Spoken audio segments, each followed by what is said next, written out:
What up? Morning. How you doing?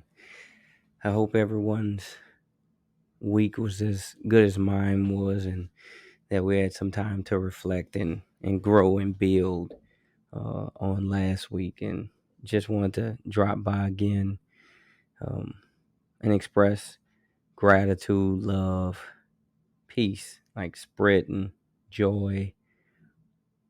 Want to start as always with every episode. You're loved. I believe in you. I love you. You matter to us. You matter to this world. Your existence is important to what we do and what we're going to do. We need you.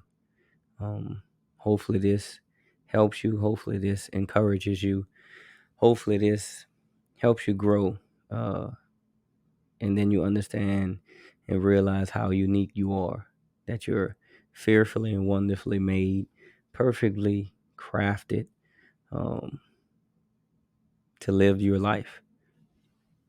And that's a key thing, living your life, not someone else's life, not living for someone else, but living your life to the fullest of your potential. I really want to dive into that. I really want to talk about that. That's something that's been on my mind. Like a lot of times we struggle, we're stressed because we're chasing a ghost. We're trying to be someone we're not. We're trying to do things we're not equipped to do, and so it adds stress. It adds a dynamic to our life that we can't really handle at that point. Maybe we can handle it a little later in our life. Like I said, I'm 36 years old. I see life totally different than I did 10 years ago, even 5 years ago. Um, I don't stress about things. I don't worry about things that I can't control. I try not to get outside of my mind frame in that moment. I'm rooted in this moment. I like the saying goes, I'm where my feet are currently. Um, Obviously, I like to think about things in the future. We all do, right? We like to uh, guess, but it turns into worry. And so I've learned to kind of put it in the back of my mind and focus only on what's right now. And I think that's some of the things that some of the anxiety that's created in us is when we see other people living life and enjoying life, and we ask ourselves why we can't have that life. Well, I mean, the simple answer is it's not your life. It's not that you can't have it, but are you doing the things necessary to have the finer things in life? If not, then you shouldn't worry about what you don't have, because the reason you don't have it is because you won't pursue it. That's a simple answer to the question of why don't I have this or why don't I have that. You got to examine your life, examine your habits, and reflect. Again, I always say write things down. 'Cause I'm at that point where I write everything down so I can go back to it. I jot notes down, even in meetings, because I want to go back to certain points that were either important to me or that will allow me to reflect on whatever just happened or whatever's going to, how I prepare for it. And that's important for growth. That's important for establishing what you're trying to do in life. Is yes, you're rooted in the moment. Yes, you want things for yourself. Um, but how can I get these things? How can I achieve these goals? I think writing down things, writing down ideas, because you never know when you're gonna be able to come back to it, or something you're thinking about that. Uh, every thought I have, I write down now. Either it's in my phone or a notebook, and I date it so I can know what I was thinking, what was going on in that moment, so I can reflect on it. And that's a key to growth, and that's again important for achieving goals. The ability to reflect. But I think a lot of times we stress, a lot of times we struggle because we want what others have, but we're not really willing to do what others have done to get it.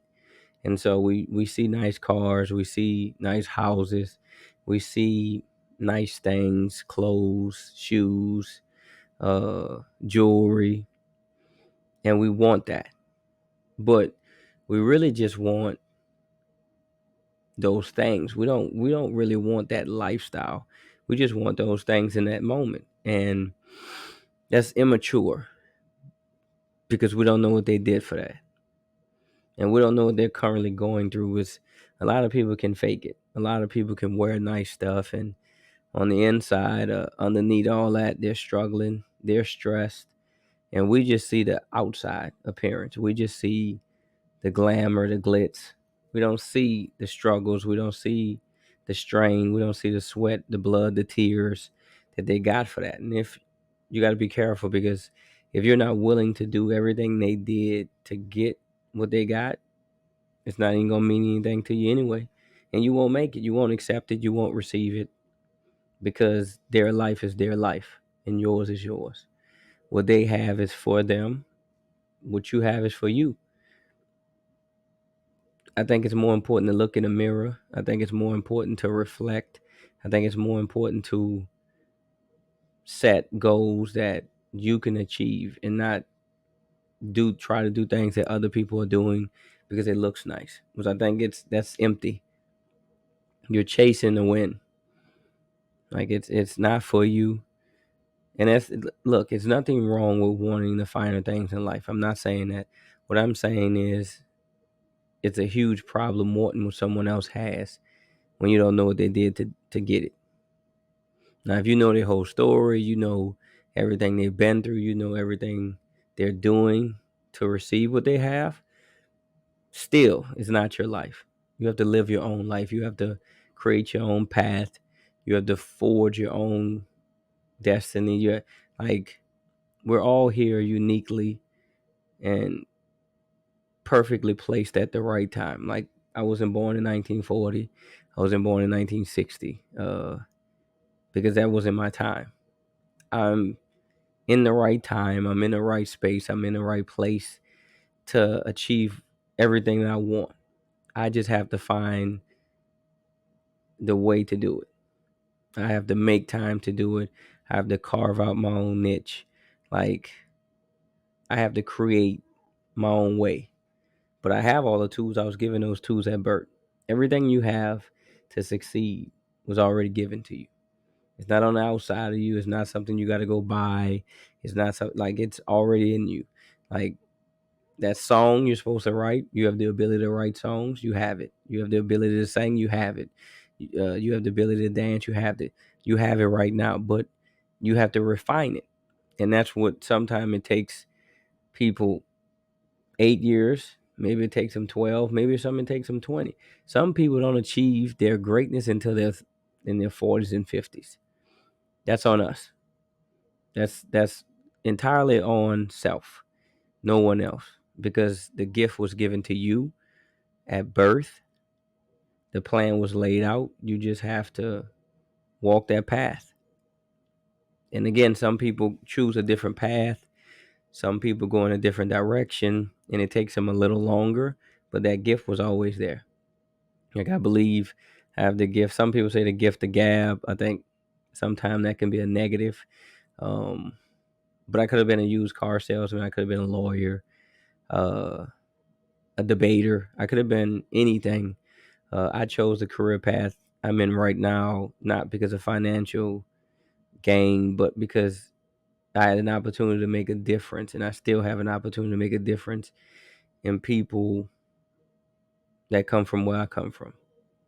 Sports is a way out. It's not the only way out though. Like, it's a driving force. It's a caravan to go in whatever direction you want to. It can carry you a long way, but at some point, sports is going to stop.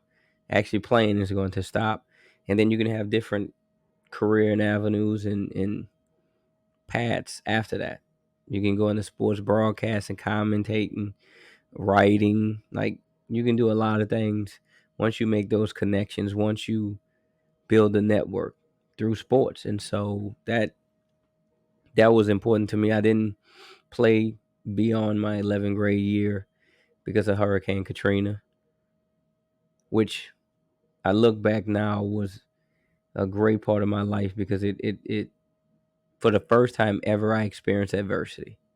And when I experienced adversity, I had to be able to pivot. I was going into my senior year playing at John F. Kennedy Senior High School in New Orleans, Louisiana. And Katrina hit toward the end of August. I believe we were going to a jamboree with St. Aug. Um, and we moved, me and my family, we moved to Pensacola, Florida. And at the time, that was the first time I was outside of New Orleans in 16, 17 years of living. And I couldn't just go there and be selfish. I could have been selfish. I could have said I want to play football once I enrolled into high school, Woodham High School in Pensacola, Florida. But I did not realize that my dad was still in New Orleans working for NOPD, and my mom was starting a new job, and we were displaced, and we were living in a hotel, and we had needs, like needs, not wants. We had needs, and so I went and got a job at McDonald's. The job was okay, one of the first, second, maybe third jobs I've ever had in my life, um, because I come from.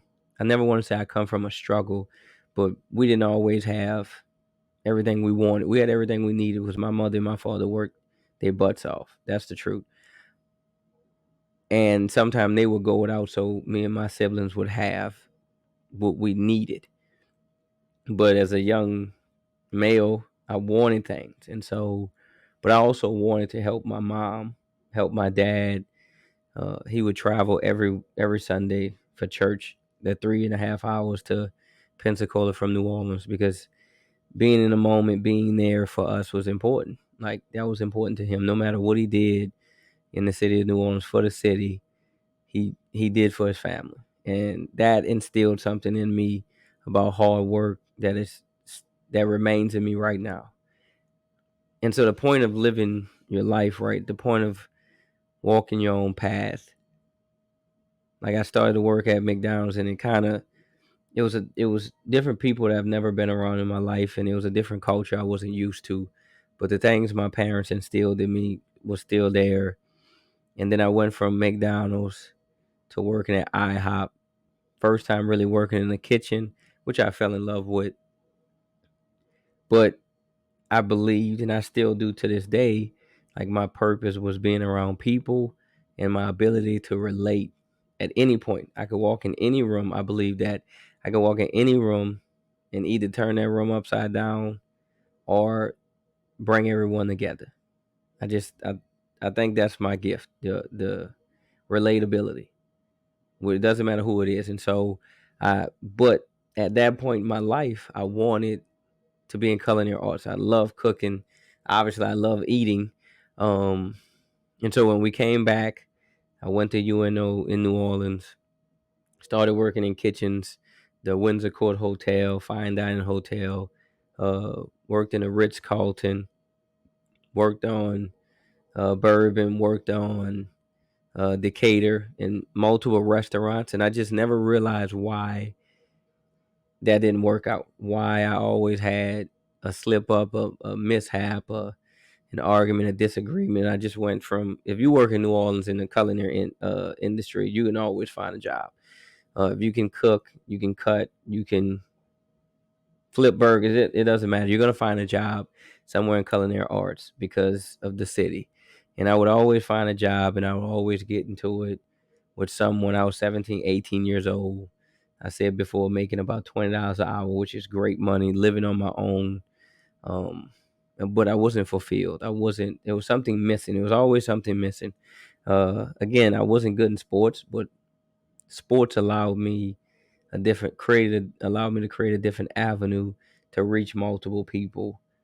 And it gave me a voice, and it brought joy to me. And I remember a conversation I had with my grandmother. She's my pastor. She's been my pastor for 30 plus years. I love her to death. She's amazing. She's one of the main reasons I'm here today. I'm the person I am today. Um, but I remember having a conversation with her, and she was saying that I needed to like live my life essentially. Um, I didn't need to stay in the city. There was no, I wasn't being productive. Yes, I was making money. I was earning a living, but I wasn't creating a life for myself. And she'd always see me upset, and she knew how I was, and she can tell when I was down. So she told me, you gotta go back to school. And I had essentially dropped out of UNO. Really, I didn't. I passed my classes. I just left. Um, I applied to Southeastern. I remember to this day I applied to Southeastern in sports management. At that time, I think LSU was a sports administration concentration. Southeastern became the first university in the state with sports management as a bachelor's degree program. I applied to it and was denied because of I didn't complete all the hours uh, as a true freshman at UNO.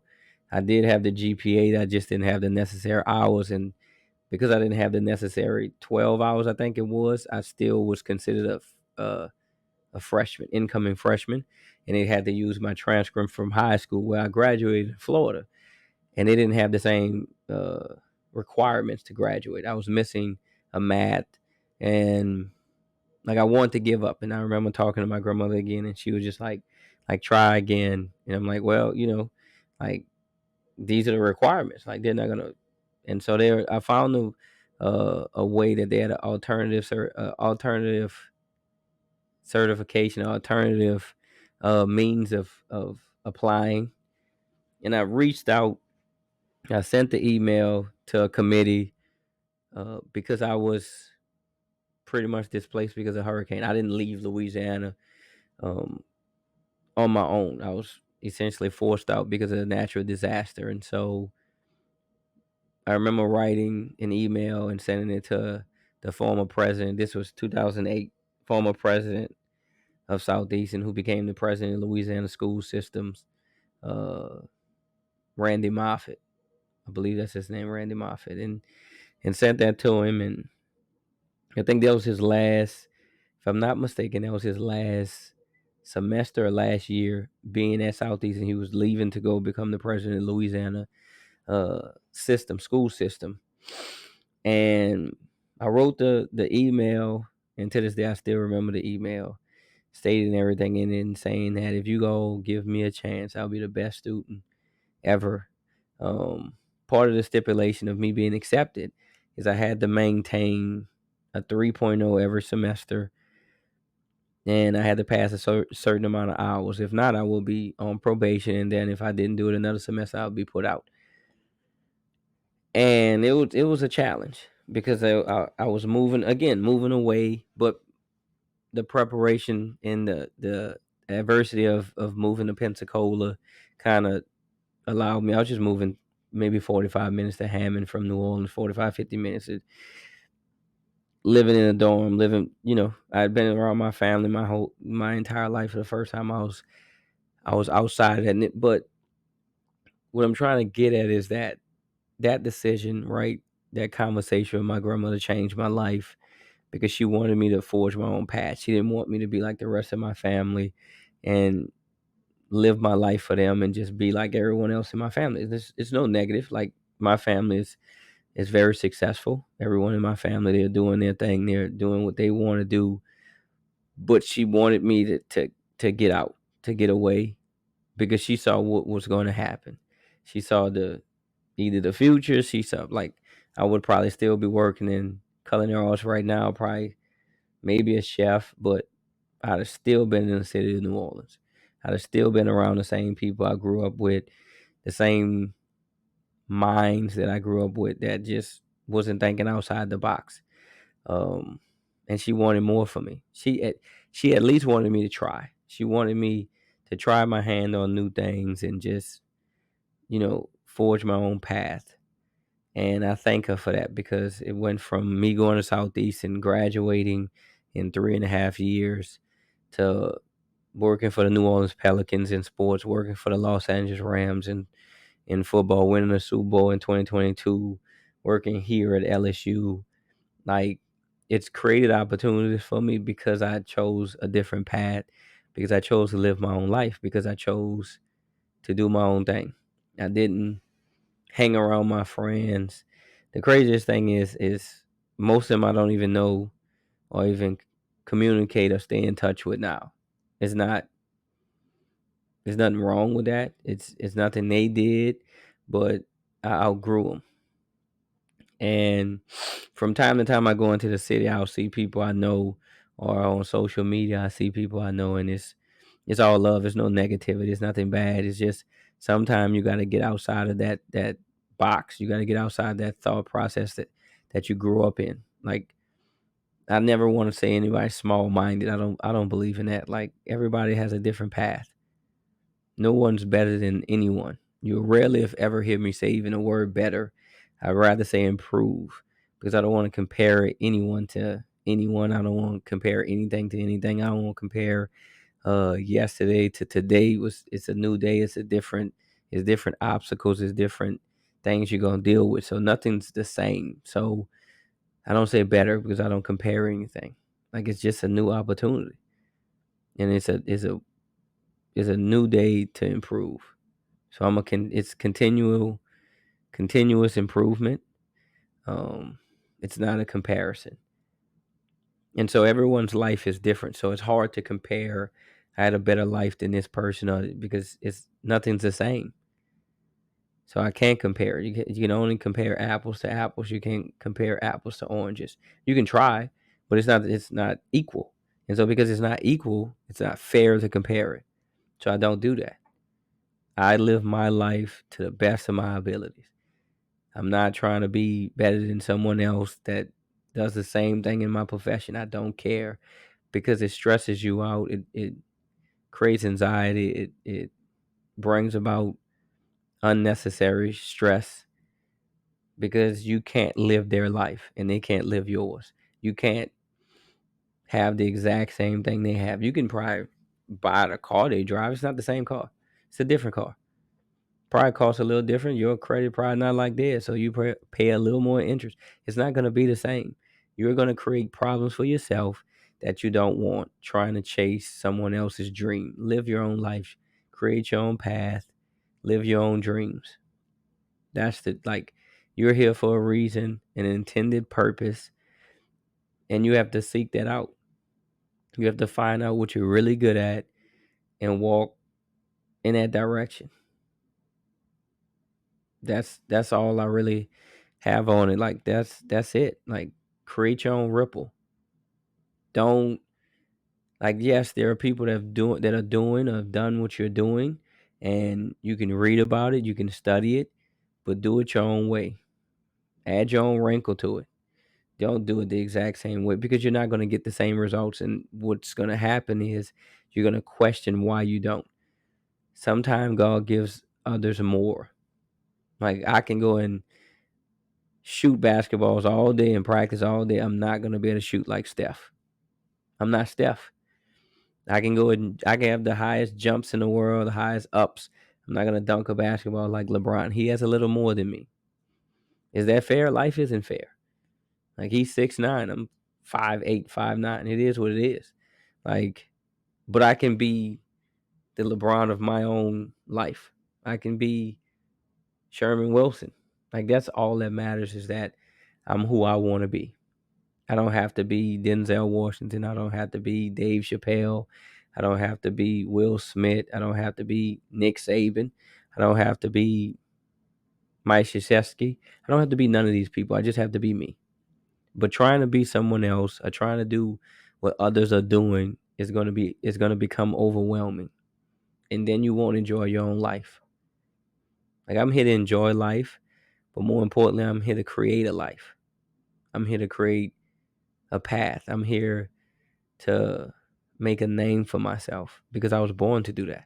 That's the truth. I was born to live the life that I'm currently living. I can improve on it. I can grow it. I can mature it. I can blossom. I can bloom where I'm planted. I can be where my feet are and enjoy every moment, because life is but a whisper. It comes and it goes very fast. I say this in maybe the first or second. Like the average life expectancy of I believe an American or a human in general, I think is 80 years. That sounds like a long time. I'm 36 years old, but when you think about it, it's 80 summers. It seems a little shorter. That's it. Average lifespan is 80 summers. I've had 36 of them, and when you think of it that way, you understand how small compared to eternity, compared to 1,000, compared, like it's just 80, and your life is whatever you make of the time that you have. You have 24 hours. We all have. The only currency that's important is time, because you spend time. People routinely say that. I want to spend my time here. I'm going to spend my time there. That's the truth. Time is the only currency that we have equally. Is the only commodity that we have equally. What you do with your time explains your life. If you sleep, that's your life. If you're lazy, if you don't value time, you won't have a productive life. Right, wrong, and indifferent. I've learned to value time over the last, since probably about 30 years old. If I knew in my 20s what I know now, honestly, I probably wouldn't change most things. I would spend more time. I would use my time wisely. Um, but I'm here today because of my decisions, because of my choices, and I wouldn't change most of it because I grew from it. I learned, I matured. Like what happened to me in my life was supposed to happen, and I evolved. And I'm here today because of my decisions and my actions. Like I said before, there's no such thing as a mistake. That's truly, you don't make a mistake and do something. You don't make a mistake and touch the stove when your mom said the stove is hot. You had a choice and you made a decision, and there was a consequence from it. The last part of that is, like I've always said, there's a response. You chose, you had a choice to touch the stove or not. You decided to touch the stove. The result or consequence was you burning your hand. And now the response is, do you do it again? It's rinse and repeat. You have to learn from your decisions. You have to learn from your choices. When you learn from your choices, you can help others as well as help you. It's hard. You don't have to help yourself off a choice you made. You already got the consequence from it. Just don't do it again. But someone else is going to come along the way, and they're going to want to do the same thing, and you have to help them not do that. That's what I talked about last week about telling your story. If you share your story, you can help others, and then a small part of you grows from that because you're helping society. The goal is to leave the world in a better place, right? Then you found it. If we all do that, we can change this world. And that's the goal of mine. Like this is the purpose truly for the podcast, is to leave something behind that can help change the world, that can help change someone. Like I cannot say it enough. Live your own life. Enjoy your life. You never know when it's going to be over. Obviously, when it's over, you won't know it's over. But leave a lasting impression that can help others. Your story is your story. You can choose to share it. I believe sharing it helps others. I believe sharing it creates opportunities for others, and it helps you too, because you no longer have that stress or that burden of your past. You can grow from it. It's not Life is not as bad as it seems. I don't want to say it can get worse because it's just life. It has ups and downs, peaks and valleys, ebbs and flows.